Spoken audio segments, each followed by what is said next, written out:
Understand that this show is for the hardcore paranormal viewer. If you're like me and have had a life full of the paranormal, then you've grown weary of the shows on TV. With this show, I'm going to make you this promise. If I am not personally involved in the report, or if I cannot vet the report, I am not going to waste your time or my time with it.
If you have or are a part of a paranormal investigation group, we'd like to hear from you.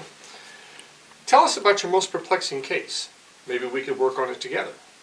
Now, I would like to introduce you to the co-host of this premiere webisode, Paranormal PI, Missy Nichols. Hello viewers and fellow investigators. Our first report involves an incident that happened shortly before the stroke of midnight leading into the year 2016. Whipped around and there it was, and I could just stand here staring. So it was New Year's Eve, December 31st, 2015, and it was probably about between 12:30 and, well, not 12:30, 11:30 and 11:45. Mom had gone to bed. Tommy was sitting in this chair right here. He was watching TV. Couldn't tell you what he was watching, but he was watching TV.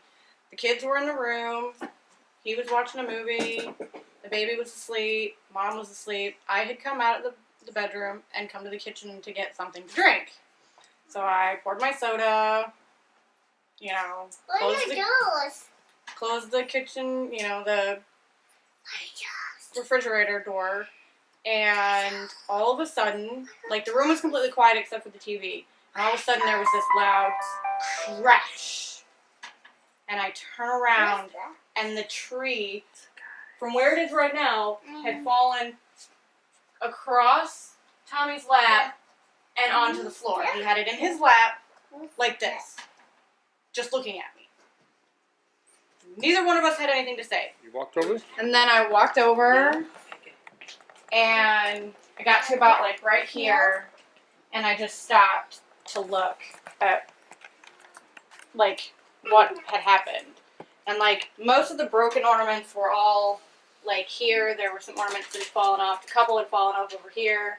And my stepdad is sitting here and the tree is like here and in his lap. And he's just literally holding it like this. And it knocked his glasses off. And he's looking at me and like, we're both looking at each other like, okay, now what? And that's when he was like, can we get the tree off me now? Push it over.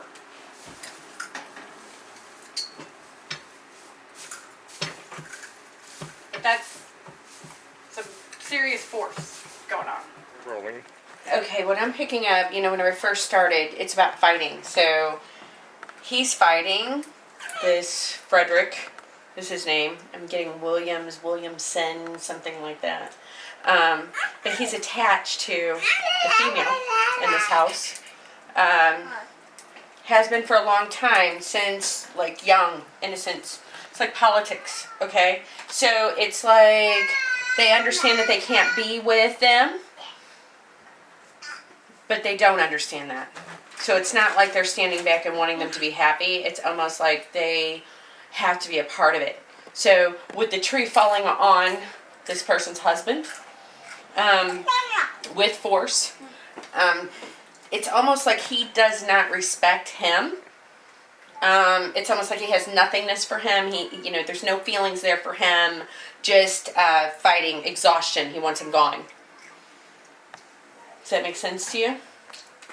I mean, not the name, but like the energy. Yeah. He wants him gone. So this is the thing. That's why I feel like the ornaments were all theirs that were broken.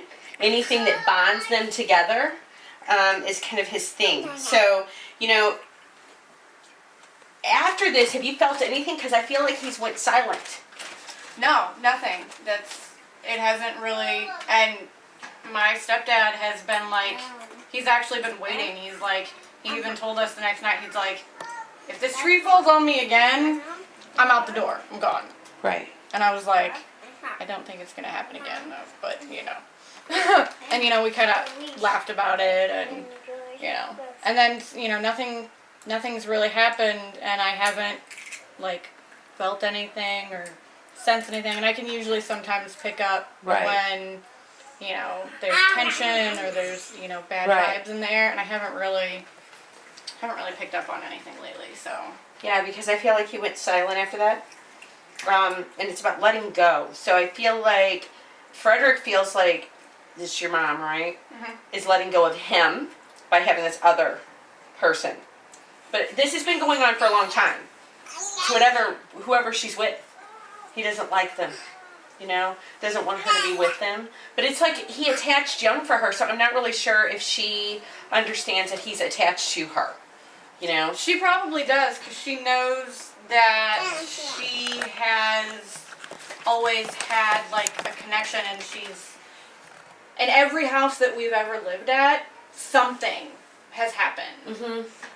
Something, things get moved, or, I personally have seen apparitions, and so, Mom knows that she believes that it's not the houses that are haunted. She believes that it's her. Well, he is following her. He's following her, but he has got this like clinging to the past kind of thing. We have the past lives card that got pulled over there, and he's like clinging to this. So I think that they've had some type of a past together. And he's come this way. Like for me, I don't know if I can't figure out if he's stuck here or if he stays here just to be with her. So it's like a love thing for him, but it's also schizophrenia. So it's like crazy, it's like crazy love, but not in a good way. Not like Van Morrison song. Right. Right now he's just sitting back and being patient, But this is kind of an adventure for him. Kind of an adventure to kind of like interject into her life. And I think he's great with her not really understanding what the energy is, because he can maneuver through things very quickly. And he can maneuver her as well. And I don't think that she even understands how he's moving her or having her make decisions because he's been a part of her for so long. It's like, I keep seeing the number 7, so I don't know if she was 7. Did something happen to her at 7? That's what we'll have to find out. Yeah, I'll have to talk to her about that one because it's a little before my time. Well, has she talked about feeling things when she was a child? Not so much, but we haven't. I mean, I know a little bit about her childhood, but we've never like sat down and, had the talk about, did you feel things when you were a child? Not the way ordinariness card fell out. So maybe it is like she doesn't understand life without him. That's entirely possible. I mean, Postponing everything in her life. This is the thing. With postponement, it's almost like he shows with this rainbow picture, but that's not achievable for her because he kind of interjects into her relationships. That would actually make sense. Yeah. Well, it makes sense to me, but. Yeah, interjects into them to get his energy within there, because he has to keep his energy on her, to keep her connected to him. Right. He also can talk to her, but I don't think she understands who's talking to her. I don't think she gets it. I think it's been with her for so long she doesn't understand it. She doesn't understand it. So she's kind of alone in the situation. My thing is does she, whenever she's here, does she feel things alone? Does she feel things? Oh yeah, plenty of times. I mean, I don't know about necessarily, like, specifically here in this apartment, but I know that things have happened, when I wasn't home or my brother wasn't home, and other places that we've lived, things happened to me and other places that we lived when nobody was home. Specifically one time when she was like out of town, she was out at like one of her boyfriend's houses and I had stayed in her room and I had a really bad experience in her room this particular night. Scared the living daylights out of me, actually. What happened? I was laying in her bed and I was sleeping and I woke up and of course, it was dark, but like I felt this incredible pressure on me and I couldn't move, I couldn't get up. And I felt like something was in the room, like either sitting on me or pushing me down. It was very angry. Mm-hmm. So I don't know if it was because I was in her room or she wasn't in her room. Or You were in there, she wasn't in there. So it was kind of a rebellious act, is what happened. Kind of letting you know that that's his territory, that's where he's at. Plus, she was also, you have to understand, she was also with someone else. Yeah. Okay? So that was kind of a thing to take out on you, but I almost feel like he does not do that for the most part with you guys. He's kind of protective of you guys because you're hers. Right. He's hers, but in a totally different way. Yeah, totally different way. So I guess we should really ask her. And go from there.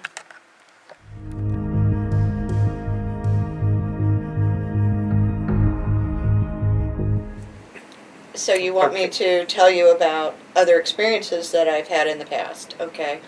There have been quite a few. I've lived in a number of houses that have had paranormal experiences in them.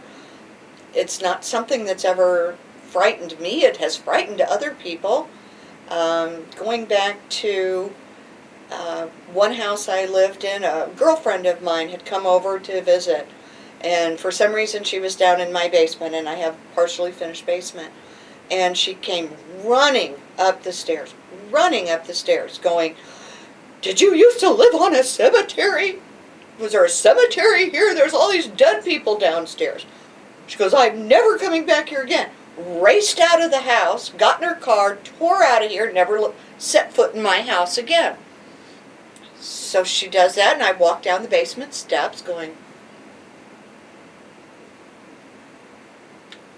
"I don't see anything. I don't feel anything." So just weird. Another friend was over, and same house. He looked at me and he goes, "Is your house haunted?" I said, "Yep." I said, why? He goes, oh, just wondering. He didn't come back either. And that house is one that, out of the corner of my eye, I would see a shimmering column of light. It was beautiful. It was beautiful. I equated that to an angel being in the house. None of it scared me. I was not frightened at all by any of it. The next house I lived in, we were just moving into the house, and some friends of ours had come with us to look at the house, and we got back to our current house, our old house, and he goes, well, who was the little child sitting there at the table? I said, oh, the little baby? I said, that's their daughter. It was my cousin's house that we were purchasing. I said, that's their daughter. And he goes, no, the other little child sitting at the table. I said, there was no child sitting at the table. There was just the baby in the high chair and my cousin and his wife. He goes, no, there was a child sitting at the table. I said, no, there wasn't. He said he never wanted to come over to see me again at my house. Never saw that. Whatever else happened in that house, Jennifer, we had lost her step-grandmother, and one morning she came in and said, Mom, did you move? I went to bed holding Grandma's picture to my chest. And when I woke up this morning, it was put back on the desk where it normally sits. And she said, did you come in and move it? And I wasn't even thinking about what maybe she was telling me. And I said, no, honey, I didn't. And her stepfather piped up and went, I did, Jen. I was concerned you were, going to get hurt, and I moved it. And she goes, oh, okay. And she went about her business. And she left the room, and he looked at me and he said, I didn't go in her room and move that.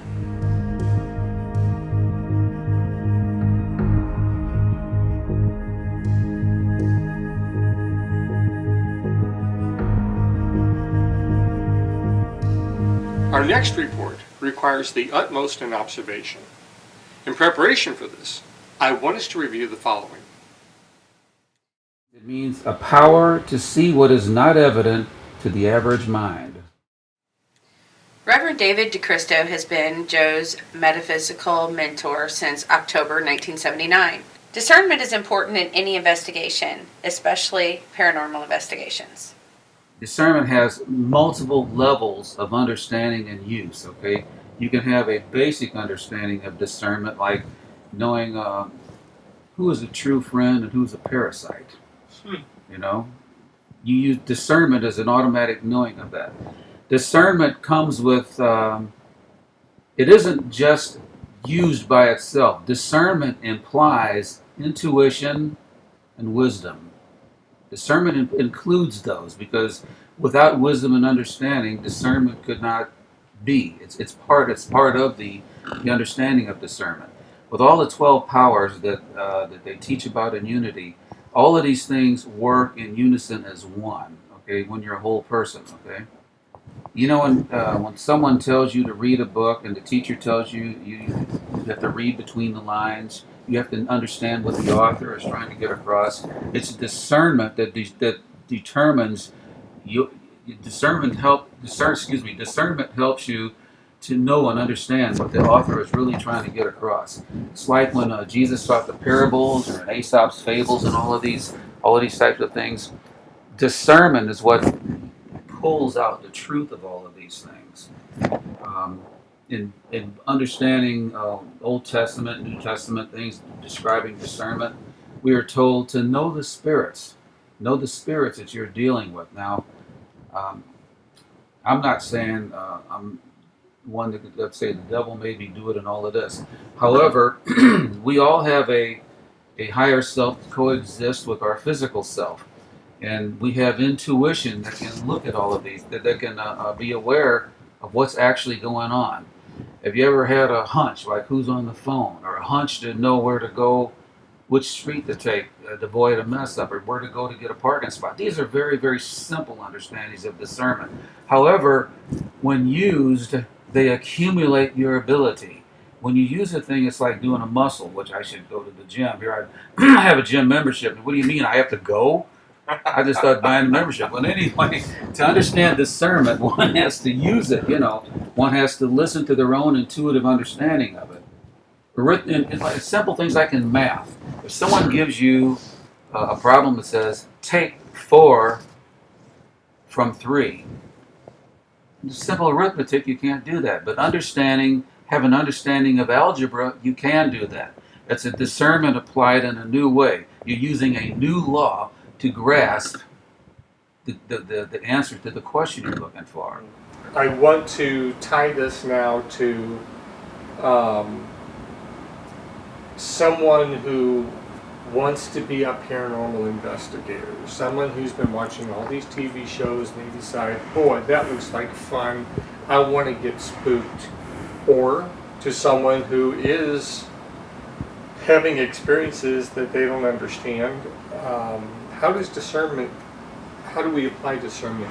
Okay, you talked about 2 different things. Yes, The first one is when someone sees and has ideas about what they think it should be about, it's best to go in without a preconceived notion if you want to do these kind of things.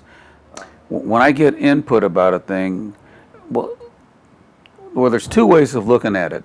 However my attention goes, wherever my attention goes, remember, Spirit is omnipresent. You can always find an answer to what it is you want, no matter what path you take. However, the more obstacles you put in your way, the harder it is to achieve that goal. So if I have a preconceived notion about what I think paranormal should be or what anything should be, I have to overcome that blockage or that preconceived notion I have before I can get to the truth. Remember what Yoda says, you know, what you believe is, you know, you have to overcome your own thoughts, what you have to when you want to go through a thing. Am I looking at something with rose-colored glasses, or can I take these glasses off and see it truly as the color of what it is? So that's the attitude one goes into doing the paranormal. The attitude one has going into the paranormal has to be one of open-mindedness, yet not gullible. Not closed mind, yet not gullible. Those are the two considerations one has to have. One has to have an open mind, one has to be open-hearted, and one has to be non-judgmental. That's a big one. Because I can have a preconceived notion about a thing that I pick up on, and it'll place my judgment on it. Now, where that can be a helpful thing is if I have an understanding of a given situation, I may be able to pick up on something that we're looking for. Let's say in a paranormal investigation or something, I'd be able to pick up with my understanding of how this energy works. I may be able to pick up on it, but it's hard not to have a judgment about what you pick up on. So that's a key. Now that we have learned about discernment from Reverend DeCristo, we bring you the following. I had the good fortune to visit with Sasquatch experiencers Shel Dion and David Talaga. There, that's our Squatch right there. His eyes are projecting light right down on the ground right now. I now want to share with you some of the video that we got during our field research. There is no particular story here right now, just footage. Please observe very closely and use your power of discernment.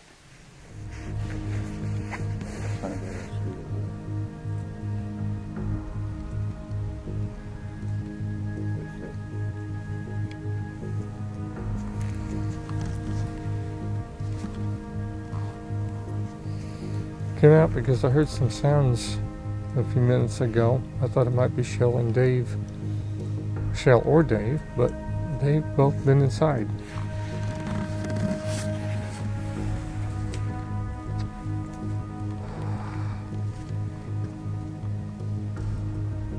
Maybe I haven't closed the window. Sounded like it came from outside. Did you shut this window? Alright, maybe that's what it was. Alright, as it turns out their bedroom window is right there, which might explain why it sounded like it was coming from out here.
I may have gotten something just then.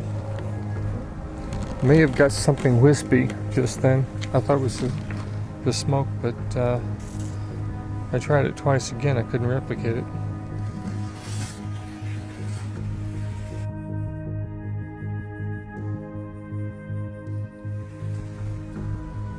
Did you shut this window?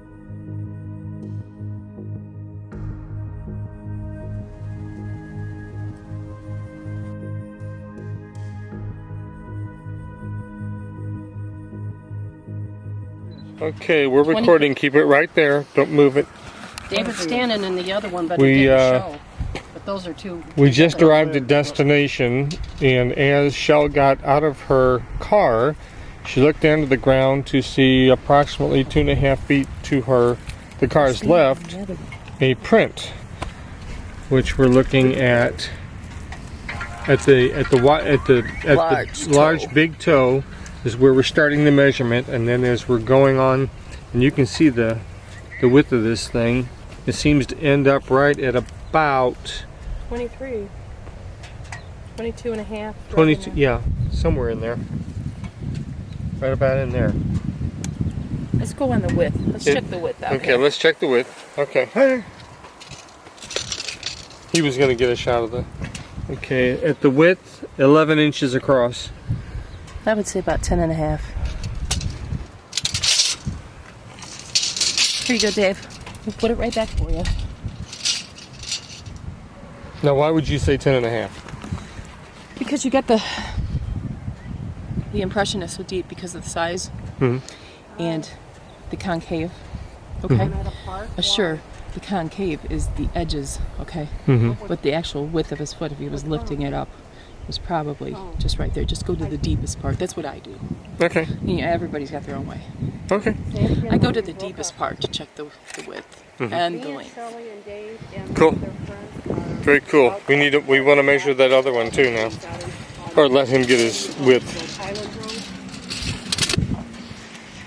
Dave, we have another footprint over there.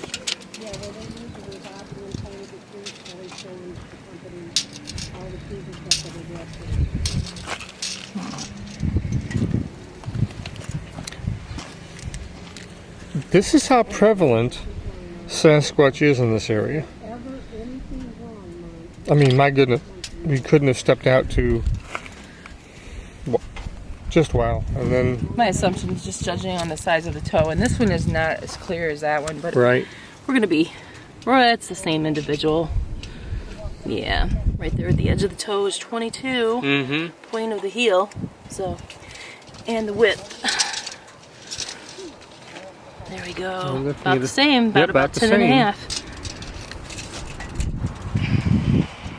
And what's interesting is that it appears that this one that is to the left looks like a right foot. Well, behind you where cars have driven, it's kind of ruined what would have been the left foot over there, but he may have been standing here and then repositioned himself. But those are two right feet, same size. Right.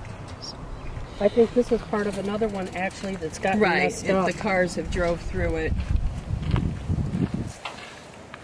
Yeah, there's been too many cars driving through it. And we're not even into this area yet. Let's see if I can get that from the other angle.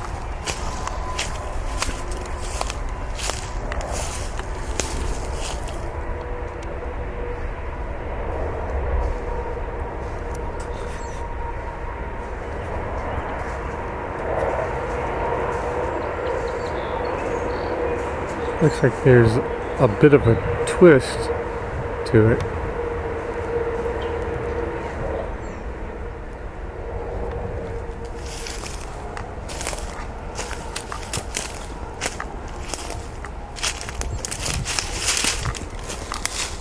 Boy, it's been a while since I've done this.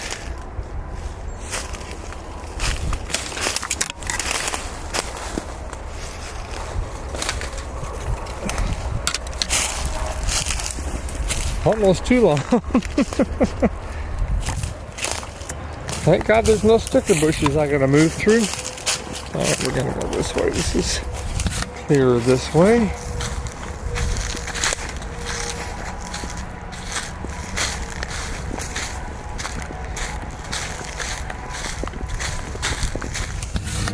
Here this way.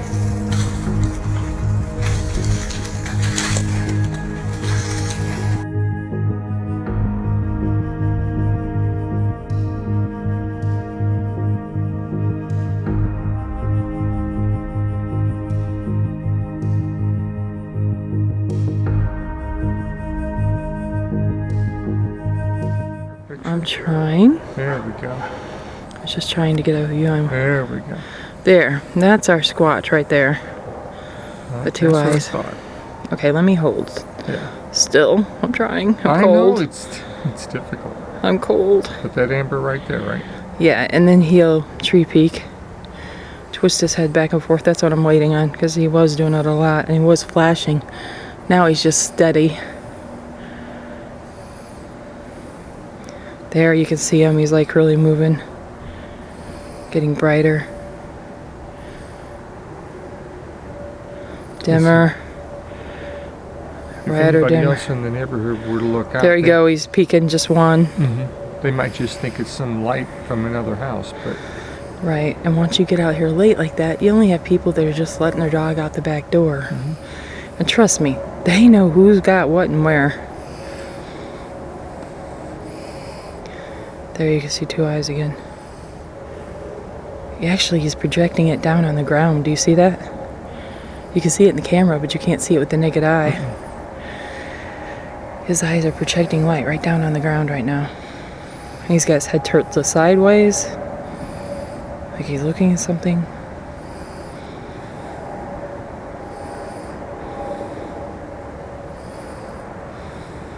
Look how wide they are, far apart.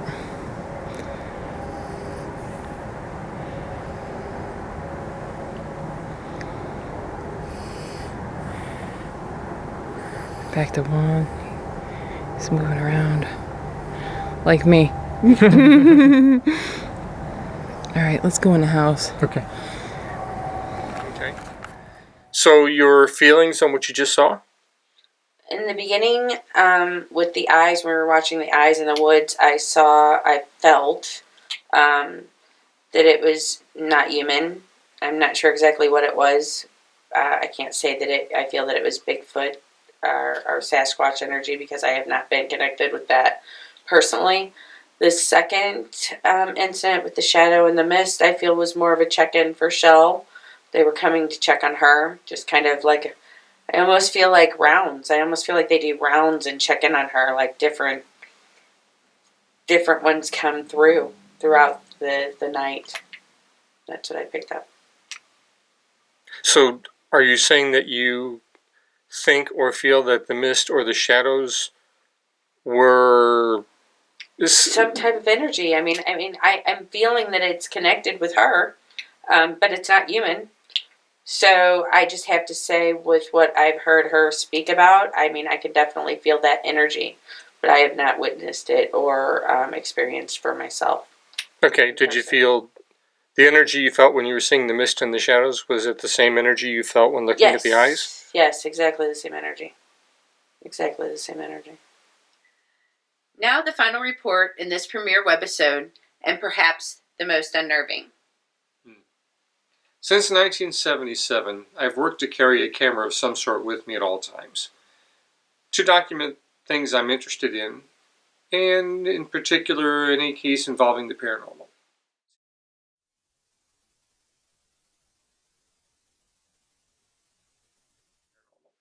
See, among other things, I am an investigative video journalist at heart. For example, in 1996, I went to Puerto Rico to document eyewitness testimony about the chupacabra creature. That's for another webisode. What you're about to see was recorded February 28th, 2014 at 9:20 p.m. I was on my way home to Chesterfield, Missouri from St. Louis, Missouri.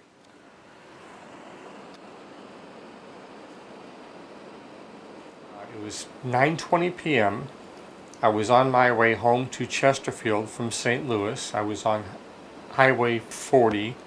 Actually, that particular highway has 3 different titles to it. It's Interstate 64.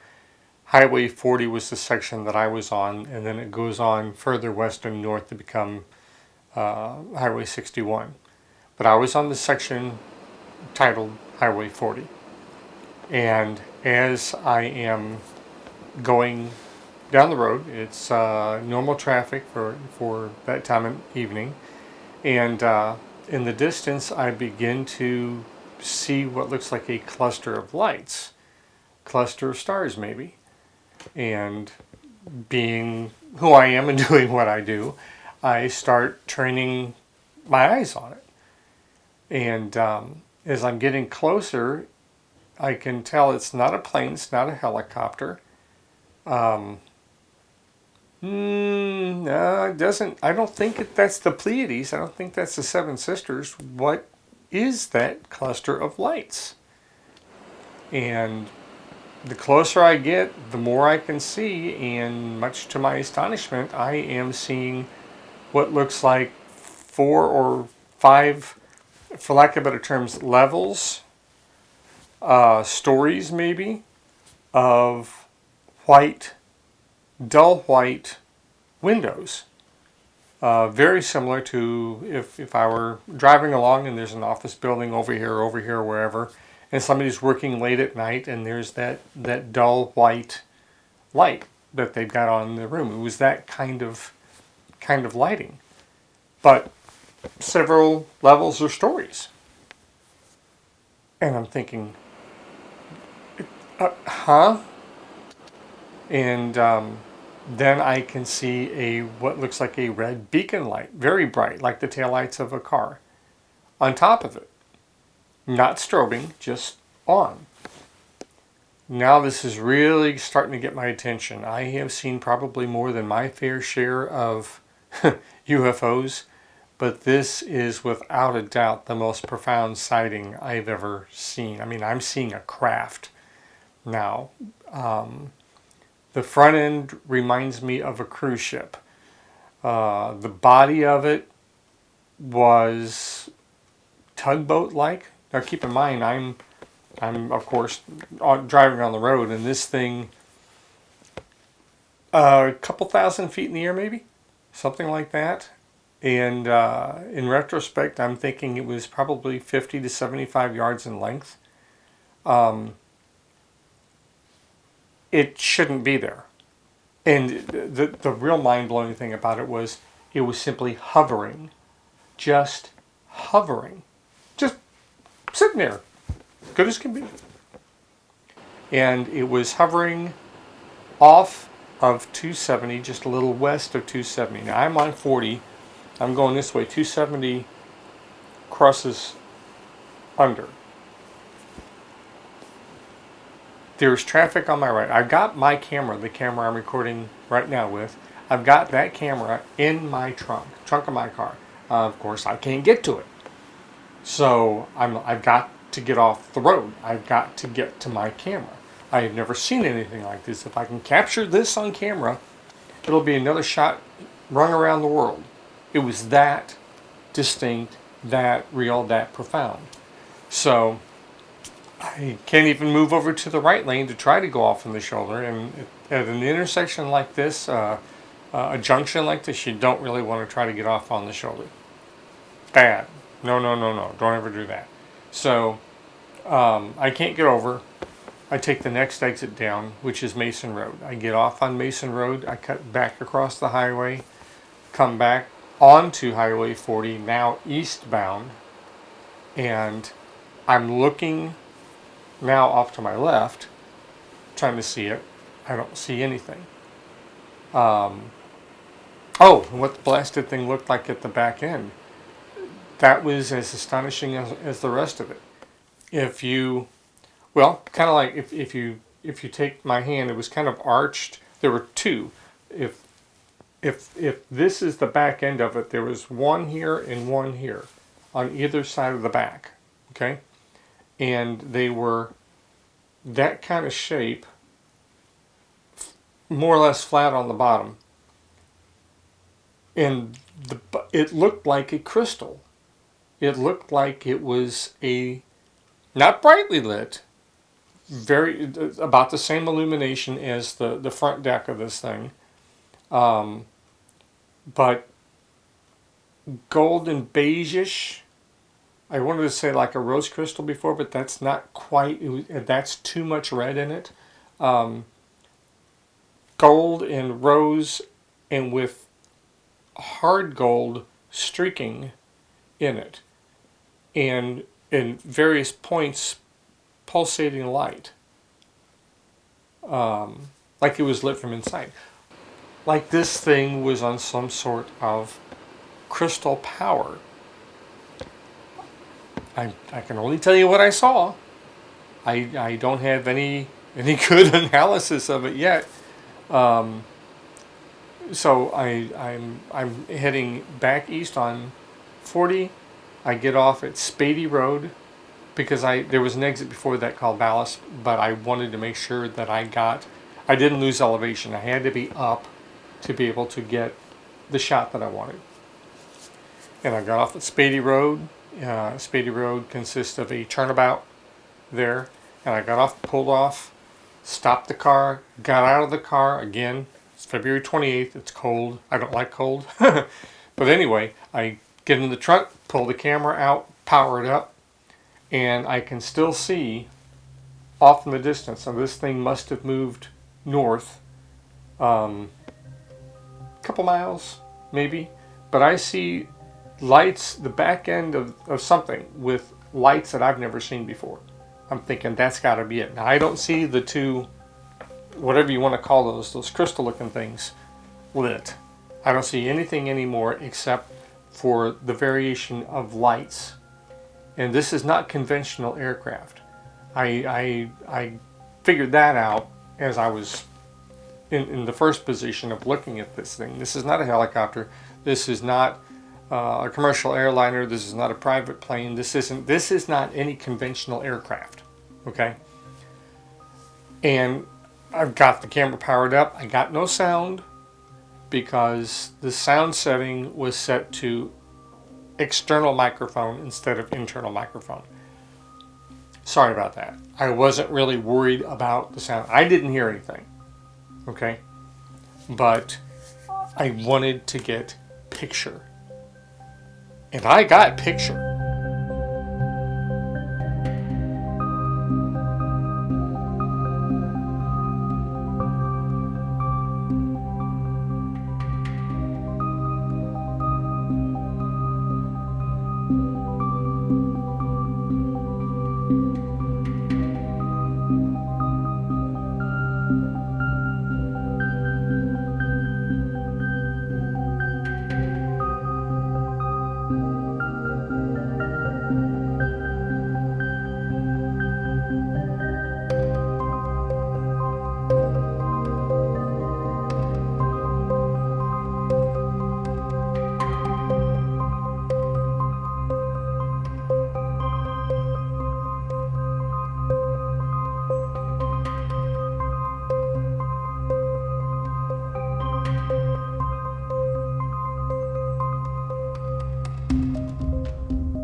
Oh, Means I don't have feelings.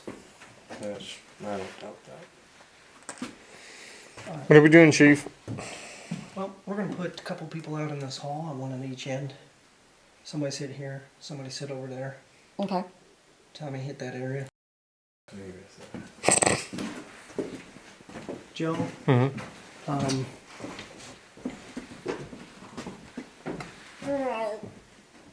Excuse me? that was a noise I had never heard. No, sit down. Oh. Oh, our basket's still Why here. can't you sit down? Why can't you sit down? I just want to have my back towards the stairs. Okay, Joe. Yeah. Me and you are gonna go downstairs. Okay. We're gonna leave these. Oh, great. The brave one's up here. You got a flashlight, I right? would not call me brave. You got a flashlight, right? Yeah. Yeah. That sounded. There's talking upstairs.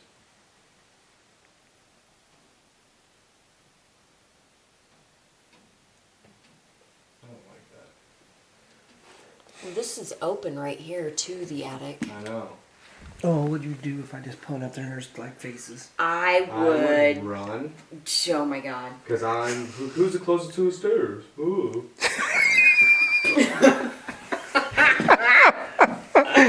That's perfect, bro. I heard that. Did you hear What that? was that? What? I still hear it. In there? Did somebody just talk in your ear? No, bro, it was. Yeah, that's Yeah, what so like- I thought. I thought you did that. No! You did not hear that, Joe. No. You're right But next to then me. I was laughing.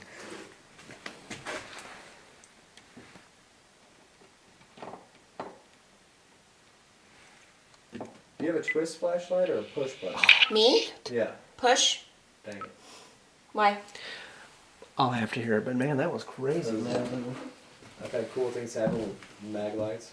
Oh, really? Mm-hmm. Okay. Is that? I don't want to leave them up here. You can leave Because- this up here. It seems like this is the area that's getting the I'm action. honestly, I'm scared. I'm scared to be over here and not have an easy access to dart the F up out of here. Hey. Well, I'll hey, sit look. there. Oh, don't worry if you want. I can just run up in the attic real quick by myself. That's Why don't you high five that thing right there? That would be so cool to get a picture of him going. That wouldn't be that cool. Brian, where did you want to go? I'm going to be scared no matter where I go, so it doesn't matter. I'm fine here. You're sure? Yeah. Because I can always take. I'm not worried. Hey, I'm I fine. can't leave her. If We'll just go right if in I'm here. by myself, I'm All just going to be. I can't leave you. We're Nervous. just gonna be right Oh, in here. What? Now we would I leave. thought we were gonna be up here by ourselves. Oh, behave. Okay. We got a couple of people out in the hallway for you. They chose to be out there. That was Brian, I think. What? I think he was sitting down and it was sunny. No, I had already sat down. Okay, that was me sitting down. We, like I was talking, we have a couple people outside in the hallway. Hi. Two great individuals that I care a lot about. However, at this point, I would like you to make something happen out there so they both can witness it. Hey, you want to get a basket downstairs? That would be cool.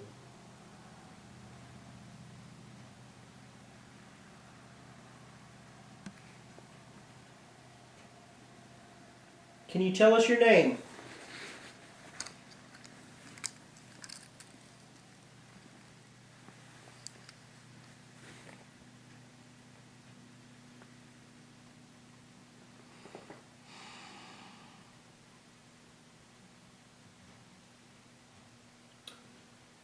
Do you feel like you're threatened by us?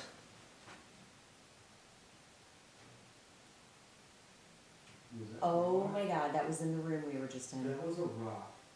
I heard that over here. That came from the room we were just in. It figures. Is that you over there making some noise in the other room?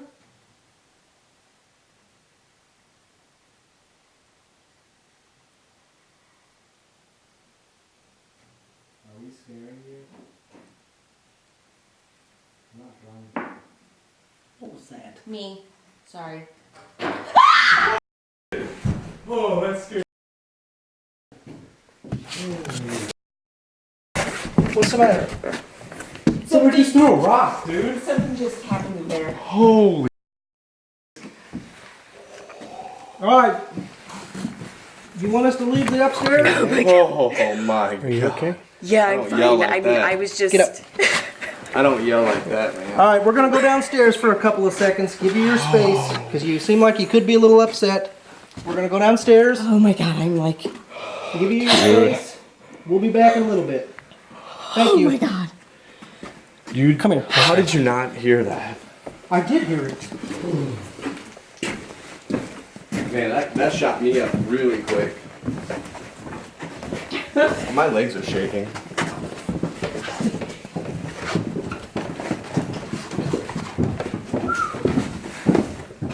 We'll be back. You're shaking so bad.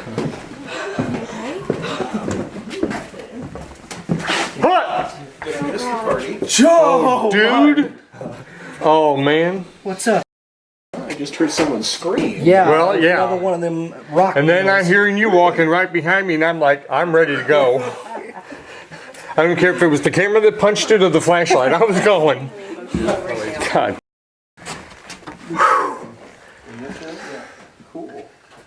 Okay. I'm glad he wasn't any closer. That He would have got clocked. my leg needs to stop. I'm shaking. Like, I'm freaking out. Oh my Did you hear God. me scream? That was you scream? Yeah. No, you heard me scream. Well, you heard Okay. her scream. I yelled over. No, I Yeah. was listening to Because- my audio and I heard her screaming. Alright, I'm gonna stop that. She screamed. He said, "Oh, There when I screamed. That was the first thing that just came to my head. And I grabbed my okay, recorder excuse and me. Oh my gosh. I need to get this fresh." Okay, what happened? So, and I'm still shaking from this. I was sitting up in the hall. When you go up the stairs and you do a complete U-turn and you come back towards the front of the house, I was sitting in the hallway, just play what we heard. and like in between the two rooms that are in the front of the house, and I heard a very loud, what sounded like a rock or something just being dropped on the floor. Me. Sorry. I mean, there's no explanation for it. None whatsoever. It scared the supreme crap out of me. I screamed, and it just really freaked me out. So I'm still shaken up about it. Okay, thanks, son. Maybe the spirit can answer this for me. I would like to know if you threw the rock because you were angry, or if you threw the rock because you were just trying to let us know that you were here. So did you throw the rock because you were angry?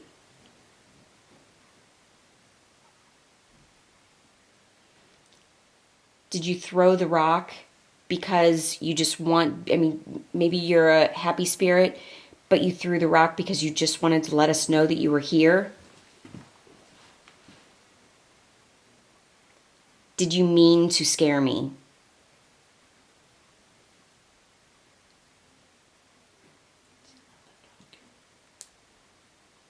That was my thumb.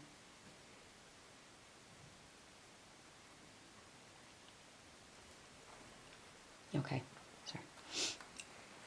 Hopefully I've got an answer to that question. That would be nice. That would be very nice. Yeah. Yeah.